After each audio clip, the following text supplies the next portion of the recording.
You know, we've done a lot of stories recently talking about how the average American can't afford a $400 emergency. You've got tens of millions of people who have, quote, good health insurance that still can't even afford prescription medicine or doctor's visits.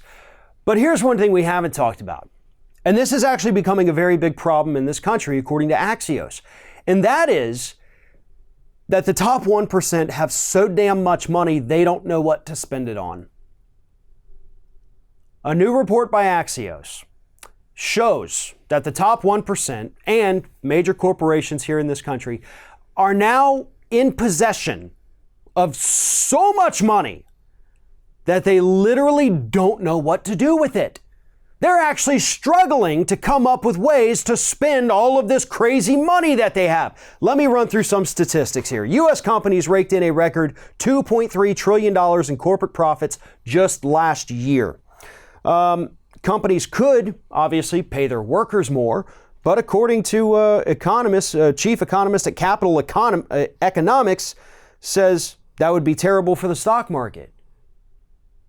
So yeah, we could give our workers raises. That would be one thing to do with this money, which actually amounts to $303.9 billion worth of cash.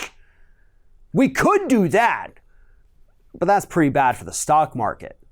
So instead, what corporations are doing here is they're just buying back their own stock, which they're actually kind of running out of that. If stock buybacks hit a record high in 2018, they're going to be even higher in 2019, as predicted at the current path. But then eventually they're going to run out of stocks to buy back. So they don't know what they're going to do. They don't have anywhere else they want to invest it. They're just sitting again, on $303.9 billion in cash because they don't know what to do with it. And meanwhile, real wages for those of us here in the United States are stagnant.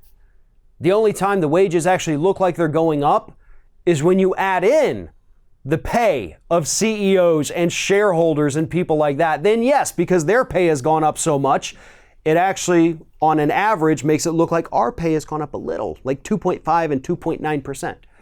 But actually, workers aren't getting those. We're not getting those raises. We're not getting the benefits. We're getting our benefits slashed left and right in companies across this country.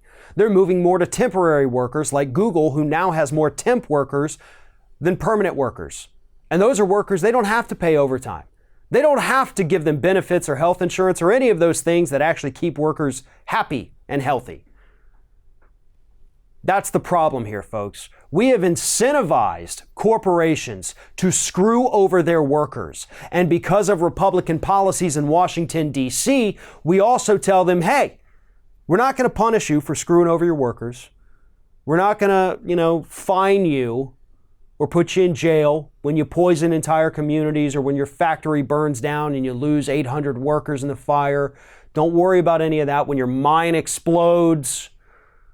Instead, what we're going to do for you is we're going to cut your taxes. We're going to raise taxes on the middle class because that's what's happened with the 2017 Tax Cut and Jobs package, the Trump tax cut.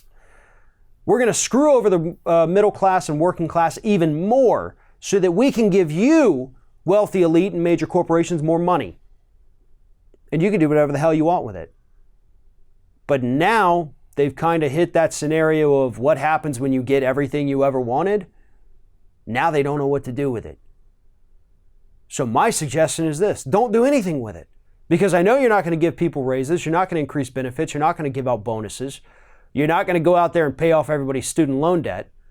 So do me a favor and just sit on it for now. So that way, we can get a Democrat in office after the 2020 presidential election, and hopefully it's going to be one of the candidates who has suggested taxing you to hell and back. Because I would love nothing more for that big ass pile of cash that you're sitting on to go back to the federal government to pay for programs like Medicare for All, debt-free college, universal pre-K and child care, all of it. Because that is where that money needs to go. But we know for certain that these wealthy elite, the members of the top 1%, they're not about to fund that stuff on their own. So it's time for the government to step in, take that money back because it's so much they don't even know what to do with it, and actually use it to help people here in this country.